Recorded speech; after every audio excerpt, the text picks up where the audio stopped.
abatuye mu isi mwese muraritswe mu birori.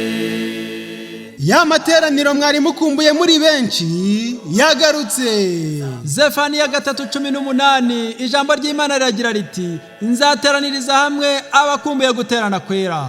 Abagorozi bakora umurimo w'ivugurura n'ubugorozi babateguriye igiterane mpuzamahanga kizabera ku Ikorana Buhanga. Nuguhera tariki ya 10 z'ukwezi kwa 10 kugeza tariki ya 17 z'ukwezi kwa 10 uyu mwaka. Muri ayo materaniro tuzahungukira ibyiza byinshi. Iyumvire nawe. Inzira umunyabyaha yanyuramo akazabona ubugingo buhoraho. Ubuhanuzi butumenyesha by'ukuri ikimenyetso cy'Imana n'ikinyamaswa. Umuryango mwiza n'uburezi bufite ireme. Kumenya ibitera indwara uko twazirinda no kuzivura dukoresheje iby'Imana yaremye. Nishano kwangu ubutumwa ugahindukirira ibinyoma n'ukwiye. Dore uko muzajya mukurikirana aya materaniro. Guhera kuwa mbere w'isabato dimanche kugeza kuwa nyuma vendredi muzajya mukurikirana ibyigisho kuri Radio Live ijwi ry'ubugorozi no kuri YouTube channel Ivugurura n'ubugorozi.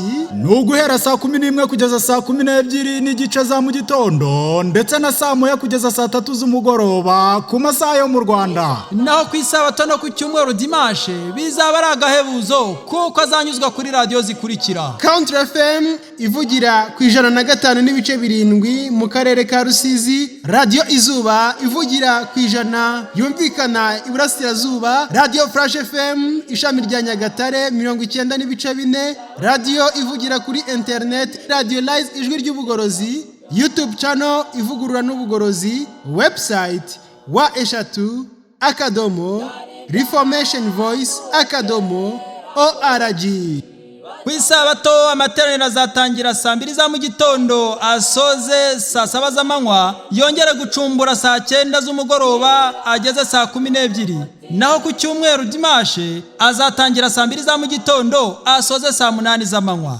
Shirijwi hejuru w'igerura, shirijwi hejuru w'igerura. Ibindi bisobanuro wahamagara 078 30 5 11 97 cyangwa se 07 88 63 31 06. Yesaya 55 umurongo wa mbere n'uwa kabiri. Uwiteka arabaza ati niki gituma mutanga ifeza mukagura ibitari byo kurya nyakuri? Yemwe abafite inyota nimuze ku mazi kandi n'udafite ifeza nawe naze. Mwese murararitswe.